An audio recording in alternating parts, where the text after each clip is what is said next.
You know, I always thought I was a reasonable guy. I pay my taxes. I return my shopping cart. I even separate my recycling, even though I'm pretty sure it all just ends up in the same landfill. I moved into Cypress Creek Estates for one reason. Blissful, mind-numbing quiet. Cypress Creek is less a neighborhood and more a large-scale experiment in the color beige. The houses are beige, the fences are beige, and I'm pretty sure the residents are required to have beige souls. Our cars are desert sand, our lawns are a muted, non-aggressive green, and our mailboxes are all exactly 52 inches from the curb, as measured by God and the Homeowners Association. I was fine with this. I liked this. It was the perfect backdrop for my thrilling new hobby, bird watching, which is really just a fancy term for staring into the middle distance while drinking coffee. You know, I said to my wife Sarah one perfect Tuesday morning, I think that sparrow, the one with the gimpy leg, I think I'll call him Reginald. He really seems to like the new bird bath. Sarah sipped her coffee, her eyes hidden behind a pair of decidedly non-beige sunglasses. Dave, you've been staring at that $30 piece of concrete for 40 minutes. You haven't blinked. You're scaring me a little. It's about serenity, Sarah, I said, leaning back in my wicker, HOA-approved patio chair. It's about communing with nature. Look at him. Reginald. He's happy. He's splashing. He's living his best life. That, right there, is $30 well spent. The bird bath in question was the pinnacle of offensive neutrality. I'd bought it at Home Depot. It was gray, concrete, and stood about 2 feet tall. It was, in every conceivable way, boring. It was the bird bath equivalent of a Tuesday, which is why I was so confused when the shark showed up. In Cypress Creek, sharks don't swim. They drive golf carts. This one, an electric club car in, you guessed it, beige, pulled up to our curb with the silent, menacing glide of a predator that's just smelled blood in the water. Oh, God, Sarah muttered, putting her mug down. It's Two-Ply Tuesday. What? Karen. She only comes out on Tuesdays, or when someone uses non-regulation toilet paper. She claims she can tell by the sound of the flush. A woman emerged from the golf cart. She was wearing a blindingly white tennis visor, despite the fact that it was 9 a.m., and she was standing under a shady oak tree. She held a clipboard to her chest like a ballistic shield.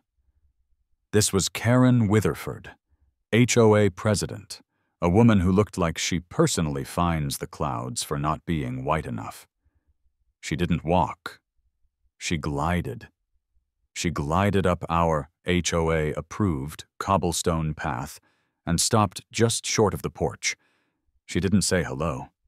She just looked. Her gaze swept past me, past Sarah, and locked on to the bird bath. Her nostrils flared. David. Sarah, her voice was like dry toast. I see we have an addition. I stood up, pasting on my best, friendly, compliant neighbor smile. Morning, Karen. Just enjoying the birds. This little guy, I pointed. We call him Reginald. He has a bit of a gimp, but he's a real fighter. Karen's eyes remained fixed on the concrete. It's not on the approved list. I chuckled, still naively believing this was a conversation between humans. What, Reginald? I don't think he needs to be. He's a transient. The structure. She tapped her clipboard with a perfectly manicured beige-painted fingernail. Your bird bath. It's a clear violation of Article 4, Section B, subsection lawn ornaments. Prohibited. I blinked. It's a bird bath, Karen. It's not really an ornament. It's functional. For the, birds. Article 4 is quite clear, David. Any non-essential man-made object, including but not limited to Gnomes, reflecting balls, pinwheels, and animal-themed basins. You have 48 hours to remove the unapproved bird bath. She produced a crisp, white envelope from her clipboard and handed it to me. It wasn't a request. It was a verdict. 48 hours, she repeated, her eyes as cold and empty as a foreclosed condominium. Or the fines begin. $50 a day. I looked at the letter. It was printed in an aggressive, "I'm not mad, I'm just disappointed" red font. I looked at Sarah, who was silently communicating, "Let it go, Dave. For the love of God, let it go," with only her eyebrows. I looked at Reginald, who had chosen this exact moment to poop on the rim of the bird bath before flying away. My hero. "Karen, it's just a bird bath," I tried one last time. "It's tasteful. It's small. It's beige adjacent. It's gray. Gray is in the beige family." 48 hours, David. She turned, glided back to her beige predator cart, and disappeared down the street, leaving only the faint smell of Windex and self-satisfaction in her wake. I stood on the porch, holding the violation notice. The silence of the neighborhood, once serene, now felt oppressive. Sarah sighed, picking up her mug.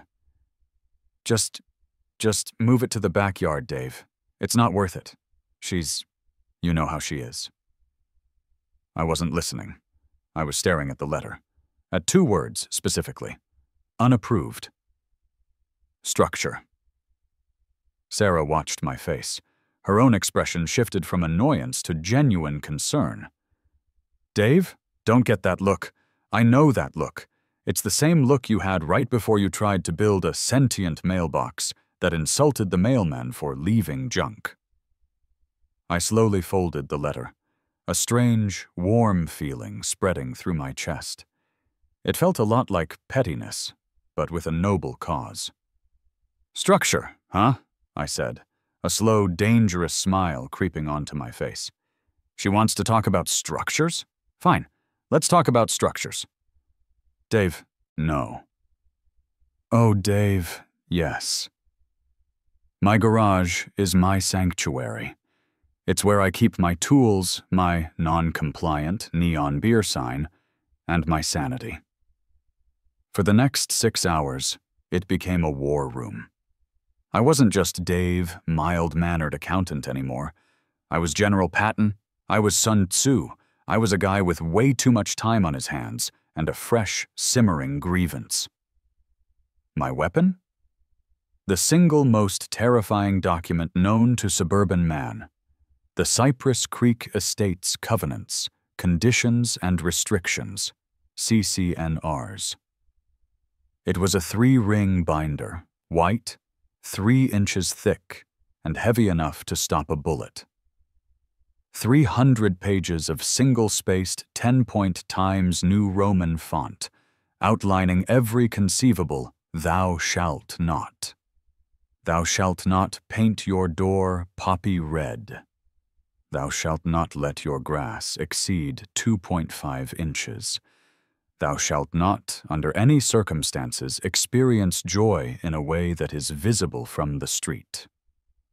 I had it splayed open on my workbench, surrounded by empty coffee mugs, a half-eaten bag of Doritos, and a yellow legal pad. I was highlighting. I was cross-referencing. I was muttering to myself like a conspiracy theorist mapping out the lunar landing. Article 4, Section B, prohibited lawn ornaments. Basin, statue? Okay. Sarah opened the garage door, the light from the kitchen spilling in. She was holding a sandwich. "You've been in here for 6 hours, honey. It's dark out. Did you find a way to keep the bird bath?" I looked up, my eyes wild and red-rimmed from reading legal-adjacent fine print. "Bird bath?" I said, my voice raspy. "The bird bath? Oh no, we're past that. The bird bath was small time. The bird bath was our Pearl Harbor. It was the noble sacrifice that galvanizes a nation." Sarah just stood there, holding the sandwich. Dave, you're mixing metaphors, and you smell like old coffee. What are you talking about? I'm talking about this, Sarah. I slammed my hand on the binder. This tome of tyranny. Karen lives by this book, right? So I figured you don't fight the book. You use the book. The devil is in the details, and I, my dear, am going full-blown exorcist. You're not making any sense. Just eat the sandwich. She said Article 4 prohibits bird baths. She was specific, and she was right. It's right here in black and white. I shoved the book toward her. Animal-themed basins. That's me. I'm guilty. So, you're giving up? I laughed. It was not a ha-ha funny laugh. It was a the Joker is about to reveal his master plan laugh. Giving up? No. I was looking in the wrong place. I was looking in the prohibited section. A rookie mistake. I just needed to check the permitted section. I flipped through 80 pages of regulations on gutter-to-downspout ratios and approved shrubbery density. And then, I found it. The golden ticket. The Hallelujah chorus started playing in my head. Article 7. Landscaping and water. Features. My finger trembled as I read it aloud. Article 7, Section D. Fountains and water features. Fountains, Sarah, it says, and I quote, a single freestanding fountain or water feature is permitted on the front lawn provided it is professionally installed, maintained in good working order, and does not create a nuisance. Sarah was unimpressed. Okay? So, what does that mean? Don't you see what it doesn't say? I was practically vibrating. Article 4 specifies basins.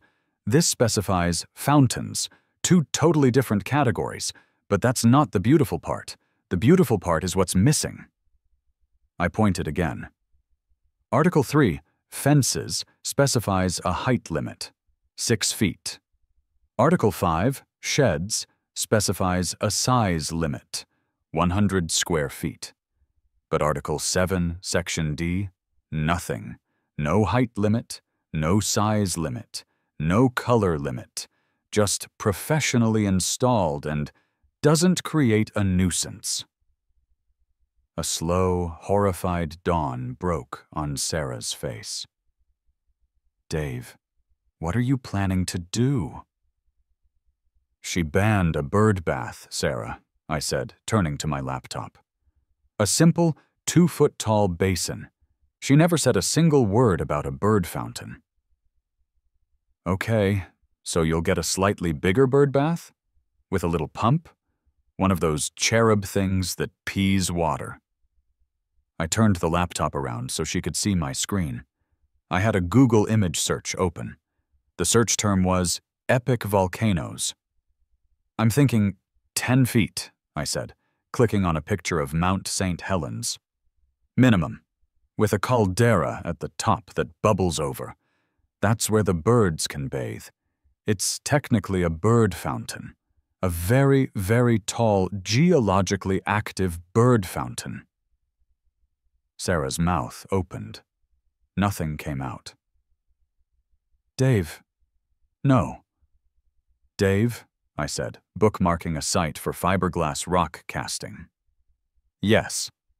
The problem with a brilliant, stupid plan is the stupid part. Specifically, finding other people willing to participate in the stupidity. My first phone calls the next morning did not go well.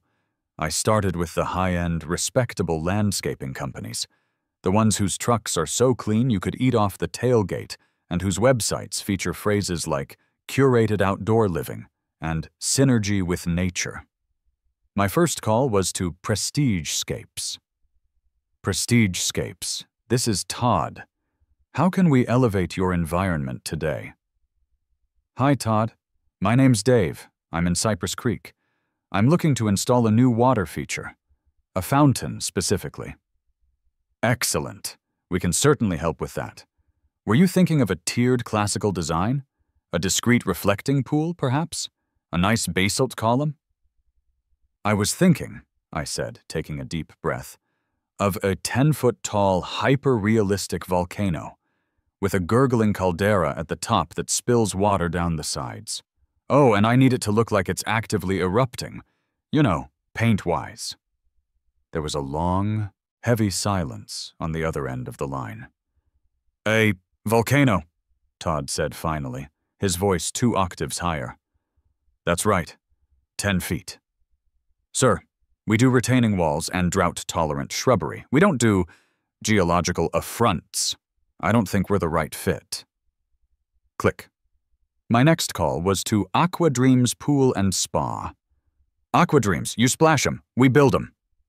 Hi, I know you mostly do pools, but your website said you do custom rock features and grottos. Heck yeah, we do. You want a water slide? A swim-up bar? A waterfall you can sit under? I want a 10-foot volcano on my front lawn. Another silence. This one was shorter, followed by a wheezing laugh. Is this a prank? Is this Steve from Aquascapes? Because this is hilarious, Steve. You almost got me. A volcano. That's a new one. Click. I was getting desperate. I tried a serious, old-school masonry company. The owner, a gravelly-voiced man named Mr. Petrov, listened to my entire pitch without interruption. When I was finished, he just said, "This is an insult to my craft. Do not call this number again." Click. I was losing hope. My grand plan of malicious compliance was being foiled by a lack of qualified, insane labor. I slumped in my chair, staring at my useless volcano sketches. And then, on page 14 of a Google search for weird garden statues, I found it. Monuments of Whimsy. The website was a masterpiece of 1990s web design. It had a blinking, lime green, welcome sign, and a background tiled with a low-res image of a garden gnome. Their gallery featured a 12-foot fiberglass hot dog for a roadside diner, a mini golf course windmill that looked suspiciously like a giant pair of boxer shorts, and a life-sized concrete Bigfoot. They were perfect. I dialed. Whimsy. Sal speaking. Hi, Sal. My name is Dave. I have a unique project. I want to build a 10-foot volcano on my front lawn as a water feature. There was no pause, no laugh, no confusion. Just a calm, professional, 10 feet, volcano, front lawn. You want it to bubble at the top or shoot out a stream? I could have wept with joy. Bubble. Definitely bubble. You can do that? Son, Sal said, and I heard him light a cigarette. Last week I built a life-size giraffe for a guy in Palm Valley who was in a fight with his neighbor about a fence. The week before that, a 15-foot-tall Tower of Pisa that was also a pizza oven.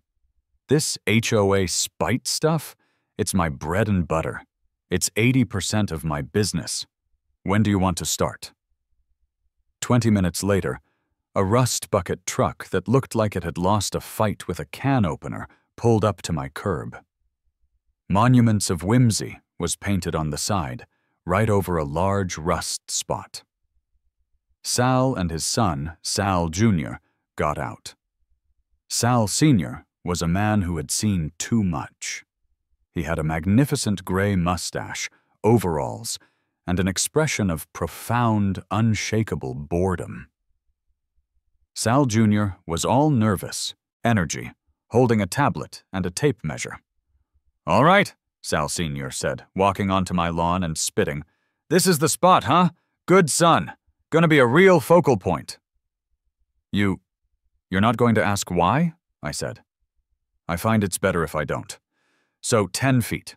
We'll do a rebar frame, cover it in metal lath, and then spray a structural concrete shell. We can carve the rock texture while it's wet. Easy." Sal Jr. was already measuring. "Dad, the tap is over here. We can run the pump line underground. Easy. Hey, mister, you want the smoke machine upgrade? It's an extra $200. We stick a fog machine inside with a little tube running to the top. It's sweet." I looked at Sarah, who was watching from the doorway with her arms crossed, shaking her head in defeat. "I want the smoke machine upgrade," I said, a grin spreading across my face. "Right on," Sal Jr. pumped his fist. "You want red LED lights in the caldera too? Make it look like magma? Extra 100. It's waterproof." "Sal Jr.," I said, putting my arm around his shoulder. "You're a genius." "We'll start Monday," Sal Sr. grunted, already writing up an invoice on a greasy carbon copy pad. "Cash or check?" The next Monday was glorious. At 8 o'clock a.m. sharp, a massive rotating concrete mixer truck rumbled down our beige street, its engine echoing off the identical beige houses. It parked right in front of my lawn. Thump, thump, thump. I knew that sound. It was the sound of Karen Witherford's $300 power-walking shoes hitting the pavement. She came around the corner, visor in place, and stopped dead. Her face went through a fascinating series of micro-expressions: confusion, curiosity, and finally, pure, unadulterated rage. She power-walked so fast she was almost vibrating. "David!" she shrieked, just as Sal and Sal Jr. began assembling the rebar skeleton, which already looked like a skeletal T-Rex. "What is this? What is going on here? You cannot pour a slab without approval from the Architectural Review Committee." I was waiting for her, holding a beer. It was 8:05 a.m., but this was a special occasion. "Morning, Karen. Beautiful day for a project, isn't it?" I said, taking a sip. "And this isn't a slab, it's a fountain base. Totally different article. Article 7. I submitted the paperwork to the subcommittee this morning. It's totally compliant." Karen's eye twitched. She stared at the rebar cage, which was easily 8 feet tall. That looks bigger than a fountain." "It's just the internal plumbing, Karen," I called back cheerfully. "Very complex, you know, for the gurgling." Sal Sr. gave me a silent, respectful nod. The construction was loud, messy, and obnoxious for 3 glorious days. The whine of angle grinders, the thwack, thwack, thwack of hammers, the constant roar of the concrete sprayer. My immediate neighbors were not happy, but they were too terrified of Karen to complain about me complaining about her. I just sat on my porch, drinking coffee, and watched my masterpiece take shape. For 3 days, the thing on my lawn was just a gray, lumpy skeleton, but on Friday, Sal and Sal Jr. did the artistic part. They arrived with airbrushes and buckets of the most aggressively non-beige paint I had ever seen. Fire engine red, warning sign orange, and molten yellow.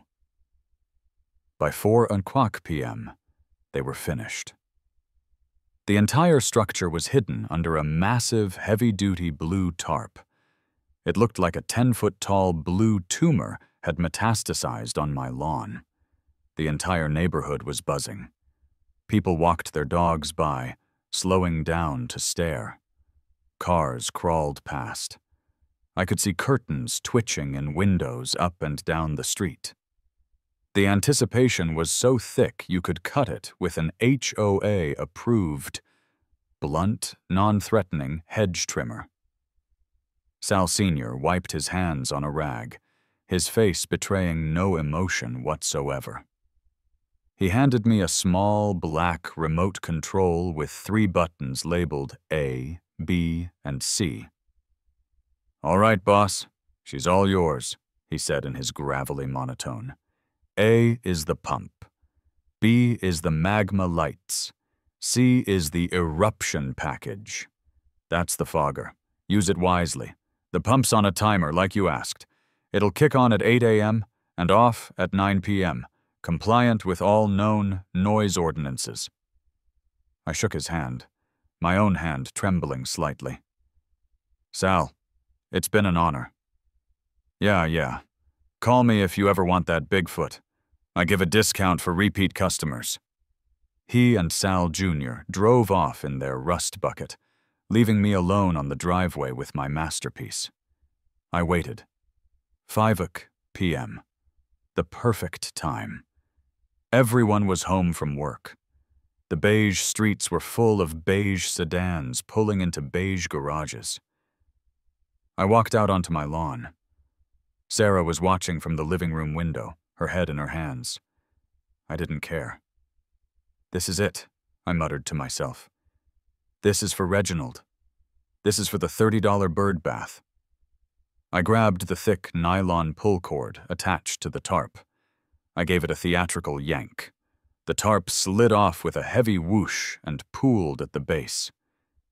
It was glorious. It was magnificent. It was 10 feet of jagged gray-painted concrete, meticulously carved to look like ancient, tortured rock. And running down the sides, from the peak, were lava tubes painted in that eye-searing, molten-hot red and orange. It was ugly. It was beautiful. It was art.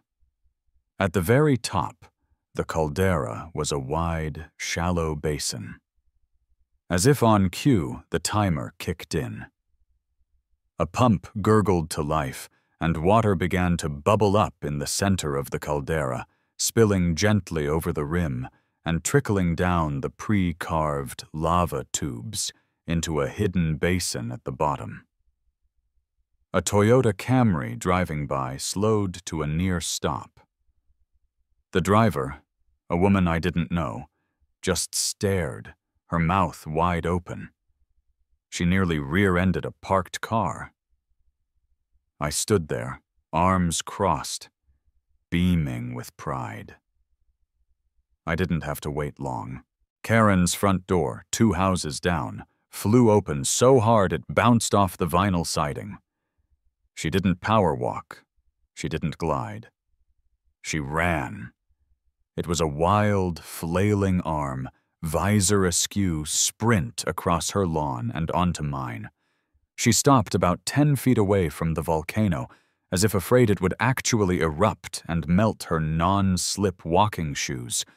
Her face was a color I had never seen in nature. "What is that?" It wasn't a question. It was an accusation. It was a noise of pure, existential horror. I calmly walked over and leaned against my creation. The concrete was still a little warm from the sun. "It's my bird fountain, Karen," I said, patting it. "You said no bird baths.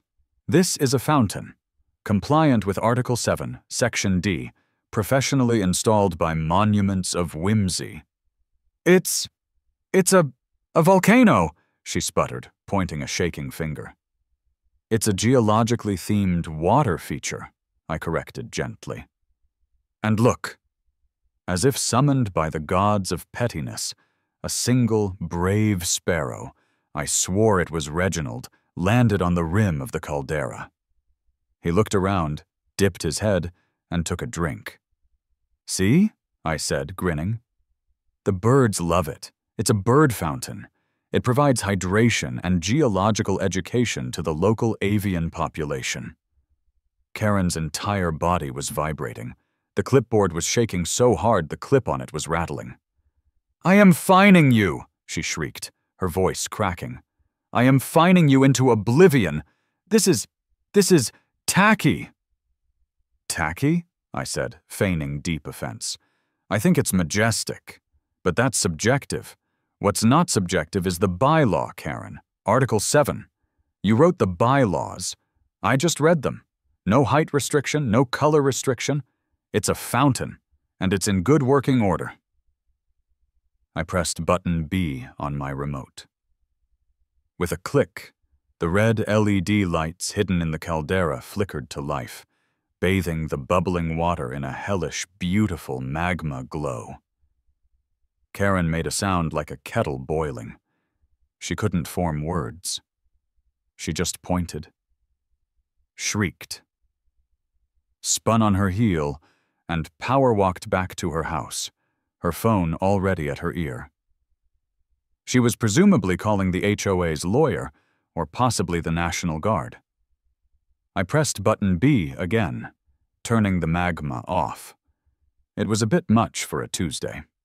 I sat on my porch, cracked another beer, and watched the sunset paint the sky in colors that almost matched my volcano. My volcano, which Sarah had immediately and permanently dubbed Mount Karen, was more than just a fountain. It was a statement, and it split Cypress Creek Estates right down the middle. The neighborhood, once a united front of beige apathy, had become a war zone. Within an hour of the unveiling, I had my first visitor. It was my next-door neighbor, Bob. Bob was a mild-mannered guy who, 6 months prior, had been fined $200 by Karen for hanging unapproved wind chimes. They were bamboo. She'd called them gateway to tiki-themed frivolity. Bob walked onto my lawn, his eyes wide with a kind of religious awe. He circled the volcano once, slowly. He reached out and touched one of the lava streaks. "Dave," he said, his voice thick with emotion, that's the most beautiful thing I've ever seen." "It's just a bird fountain, Bob," I said modestly. "No, man," he said, looking me dead in the eye. "It's hope. It's a 10-foot-tall middle finger to the beige cabal. You're a hero, man. A hero." He went home, and in a shocking display of open rebellion, rehung his bamboo wind chimes. Their gentle wooden clack-clack was the new sound of revolution. But for every ally, there was an enemy. The next morning, while I was getting the mail, Cynthia Reynolds, Karen's vice president and chief sycophant, cornered me by my compliant mailbox. Cynthia was a woman who owned 3 identical Shih Tzus, all named Princess. "David," she said, her voice a passive-aggressive whisper, "I just want to say, that thing, it's tacky." "Good morning to you too, Cynthia." "It's lowering our property values, David. I spoke to my realtor. She's appalled. And the gurgling. It's incessant. It's all night long." "It's on a timer, Cynthia," I said patiently. 8 a.m. to 9 p.m. Article 9, nuisance noise. It's quieter than the speed limit and completely compliant. "Well, the sight of it is scaring my Shih Tzus. Princess 1 has anxiety, you know. She's in therapy." "I'm sorry to hear that," I said, not sorry at all. "Maybe you should try walking her on the other side of the street? Or, I don't know, get a dog with a spine?" Cynthia gasped, clutched her pearls, which were, of course, beige, and marched off, nose in the air. The real war, however, was waged via paper. Karen, having failed to intimidate me, doubled down on the bureaucracy. My mailbox, which had previously only held junk mail and bills, became a daily treasure trove of petty vengeance. The first letter arrived on Monday. Violation notice. Unapproved structure. The volcano. Violation. Article 5, Section G. Unapproved color palette. Notes. Lava red and molten orange are not listed in Appendix C. Approved neutral earth tones, beige, taupe, sand, ecru, graiga. Fine, $100 per day until repainted to an approved color. I chuckled. Earth tones. What is lava, if not the most earth tone? I wrote, appealed. Lava is literally the Earth's tone on it, and mailed it back. The next day, another one. Violation notice. The volcano violation, Article 9, Section B, nuisance noise. Notes. The gurgling and bubbling of the water feature is audible from the property line and is causing emotional distress to neighbors and their pets. Fine, $50 per day until noise is abated. I went to Home Depot, bought a professional decibel meter, and took a reading from the property line. 60 decibels. The gas-powered leaf blower Karen's own lawn crew was using 3 houses down, 110 decibels. I stapled the receipt for the decibel meter and a photo of the reading to the violation and mailed it back. Karen was getting desperate. The violations became more and more creative. Violation notice. The abomination. Violation. Article 11, Section A. Lighting. Notes. The Magma red LED lighting is not an approved soft, ambient, white, or yellow landscape light. It is garish and hell-like. Fine, $50 per use. I used it every night from 8:55 p.m. to 9:00 p.m., just to be difficult. My favorite one arrived on Friday. She had clearly just made this rule up. Violation notice. The spite structure. Violation. Article 1, Section C. The Spirit of the Community Clause. Notes. Structure is deemed to be intentionally antagonistic and built out of spite. The HOA Tribunal reserves the right to reject any structure that violates the spirit of the community, regardless of its compliance with specific bylaws.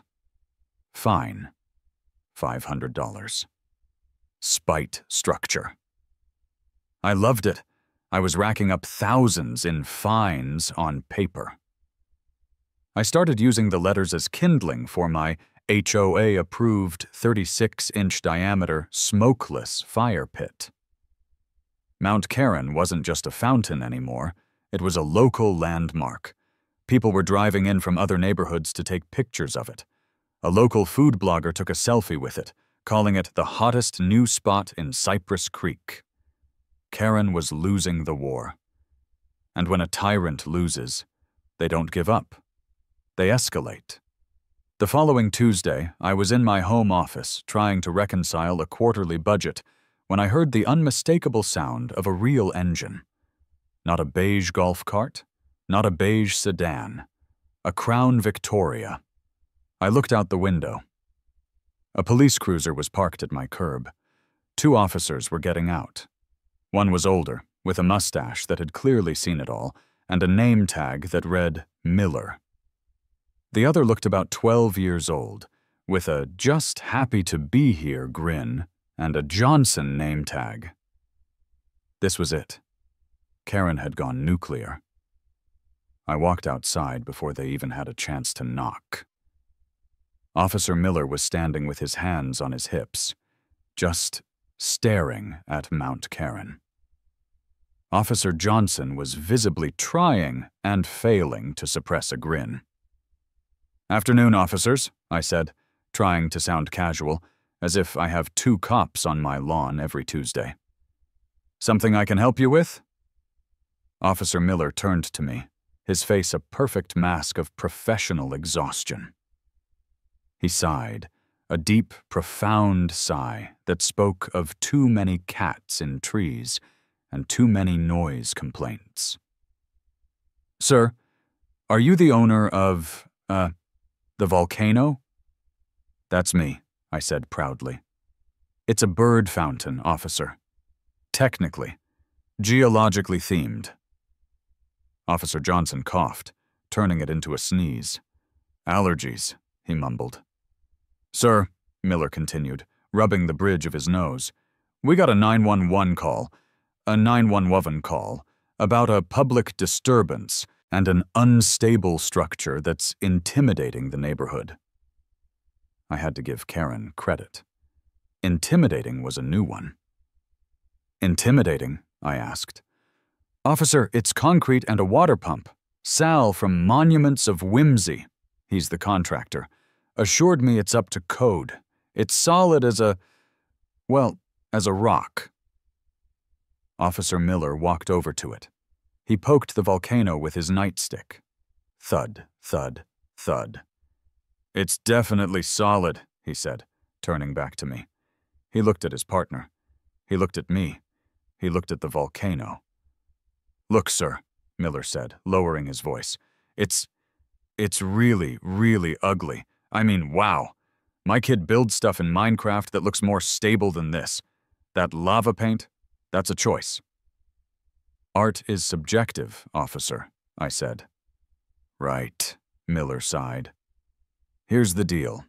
We're here because we have to be. A 911 call came in from a concerned citizen who claimed it was in imminent danger of collapse and was a threat to public safety." "And is it?" I asked. Officer Johnson, who had been quietly taking notes, finally spoke up. "Sir, I'm no engineer, but it's on your property. It's not blocking the sidewalk. It's not on fire. Not yet," I joked. Officer Miller shot me a look so tired it could have powered a small city. "Please don't. Just don't."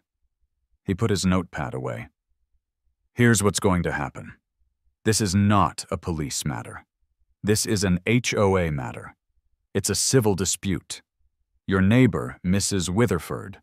"Ah, so it was Karen," I said. "Your neighbor needs to stop calling 911 for things that are not emergencies. This is the second time this week. The first was about Mr. Henderson's aggressive wind chimes." "That's Bob. He's a friend of mine." "I'm sure he is." "Sir, your fountain, while being a clear abomination against good taste, is not illegal. You're not breaking any city ordinances. As far as the law is concerned, you can have a 50-foot purple gorilla on your lawn as long as it's not falling on anyone." I mentally filed 50-foot purple gorilla away for future reference. "Thank you, officer," I said, genuinely relieved. "Yeah," Miller said, tipping his cap. He turned to walk back to his cruiser, then stopped and yelled over his shoulder, loud enough for the whole street to hear. "And ma'am," he shouted, staring directly at Karen's house, where I could see her beige visor peeking through the blinds.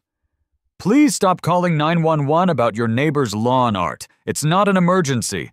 Next time we're citing you." I watched them get in their car and drive away. This was a major victory. The law had, quite literally, told Karen to shut up. I looked over at Karen's window. The blinds snapped shut. I gave her a friendly two-finger wave, knowing she was still watching. Checkmate. Or so I thought. I had defeated her on the battlefield, my lawn to hers. I had defeated her at the bureaucratic level, the fines. I had defeated her at the legal level, the cops. I had forgotten about the one place she was still queen, her last bastion of power. The final boss level, the emergency HOA tribunal. 2 days later, a certified letter arrived. It was thicker than the usual violations. Summons to an emergency HOA tribunal. It was to be held at the Cypress Creek Community Clubhouse. The charge? Gross violation of community standards and failure to comply with Architectural Review Board directives. This was it. The final showdown. High noon at the Beige Corral. The night of the tribunal, the clubhouse was packed. I had no idea this many people lived in our neighborhood. It was standing room only. Someone had brewed a pot of truly terrible, stale coffee, and the air was thick with the smell of beige anxiety and cheap industrial carpet. Sarah was with me, in the front row.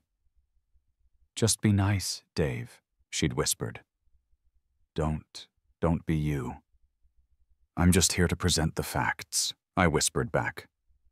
Bob, of the wind chimes, was in the back, and he gave me a Rocky-style fist-in-the-air salute. At the front of the room, at a beige folding table, sat the HOA board. Cynthia, of the anxious Shih Tzu. A guy named Jerry, who looked like he'd been asleep since 1994. And in the center, at a small podium, was Karen. She looked smug. She looked confident. This was her home turf. "Order, order!" Karen banged a tiny, ridiculous gavel. "We are here to discuss the affront at 412 Cypress Bend. The structure. David, we have summoned you here to give you one last chance to remove it before the board votes on forcible removal and legal action." She turned on a projector. A giant, blurry, overexposed picture of Mount Karen filled the wall. Exhibit A, The Affront. Karen began her speech. It was a masterpiece of suburban melodrama. "And this monstrosity, is a clear violation of the spirit of our community," she declared, her voice trembling with manufactured rage. "It's a mockery. It's tacky. It's garish, and it's lowering our property values." "My realtor is appalled," Cynthia chimed in from the table, right on cue. "And the gurgling, as I've stated, it's driving my Shih Tzu to therapy. Princess One is on a new medication because of this volcano." A woman in the back I didn't know stood up. I think it's kind of ugly," she offered meekly. Karen pointed at her. "Thank you, Brenda. You see, the community is in distress." For 10 minutes, she railed against me, against the volcano, against the breakdown of decency in Cypress Creek. She finished with a flourish. "The board has the power to enforce our standards, and we will." She sat down to a smattering of nervous applause, mostly from Cynthia. "David," Karen said, her voice dripping with fake sympathy, "do you have anything to say in your defense before we vote on the motion to have it removed at your expense?" This was it. I stood up. I wasn't holding a lawyer's briefcase. I was holding my thick 3-ring binder, the CC&Rs. I walked to the podium. I set the binder down with a heavy, satisfying thud. "Karen, board members, fellow beige dwellers, I'd like to thank you for calling this meeting," I began, my voice echoing slightly in the quiet room. "I, too, am deeply concerned about violations of our bylaws, which is why I've studied them so intimately." I opened the binder. "Karen, your first violation notice mentioned Article 5, Section G, unapproved color palette. You cited me for using lava red, claiming it's not an earth tone, but I'd like to direct you to Webster's dictionary, which defines lava as molten rock expelled by a volcano." Rock from the earth. Lava red and volcanic ash gray are, in fact, the most earth tone colors in existence. Your violation is invalid. A murmur went through the room. Karen's smile tightened.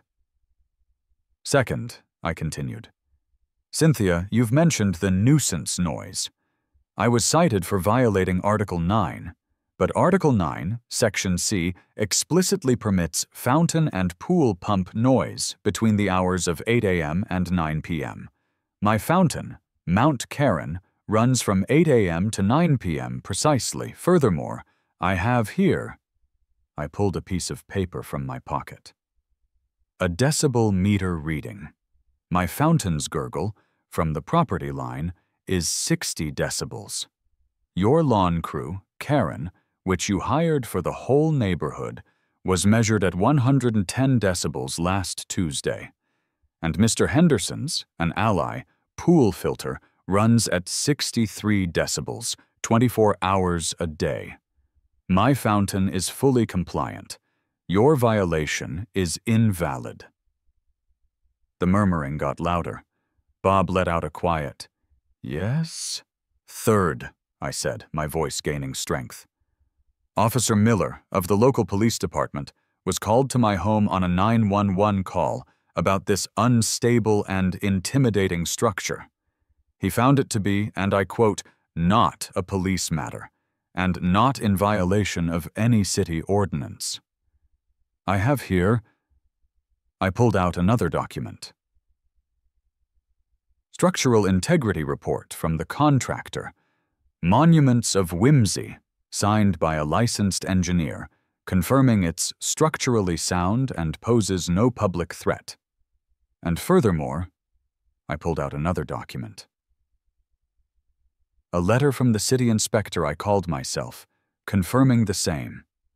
It is not unstable. Karen was sputtering. But the spirit, the spite, it's tacky. This was her last desperate argument. The tacky defense. I looked at the crowd. I looked at Karen. I smiled. Tacky? Karen, I don't think it's tacky at all. I think it's just misunderstood. In fact, I think it's time for the main event. I pulled the small black remote from my pocket. You see, you've only seen it in its resting phase. I held up the remote. This is the eruption package. Sal Sr. really outdid himself. I aimed it at the clubhouse window, which had a perfect, clear view of my front lawn, now dark in the evening sky. And I pressed button C. Across the street, on my lawn, Mount Karen roared to life. The magma-red LEDs pulsed with a sudden, violent intensity. The pump, which Sal Jr. had apparently rigged to a secondary turbo mode, shot a gurgling plume of water 3 feet into the air. And then, from the caldera, a massive plume of thick, white, harmless dry ice smoke shot 10 feet into the night sky, billowing out, lit from below by the hellish red light. It looked exactly like a cartoon volcano erupting. There was a dead, profound silence in the clubhouse. Everyone, Karen, Cynthia, Jerry, Brenda, was just staring, mouths agape, at the window. Then, Bob, in the back, started to clap. It was slow at first.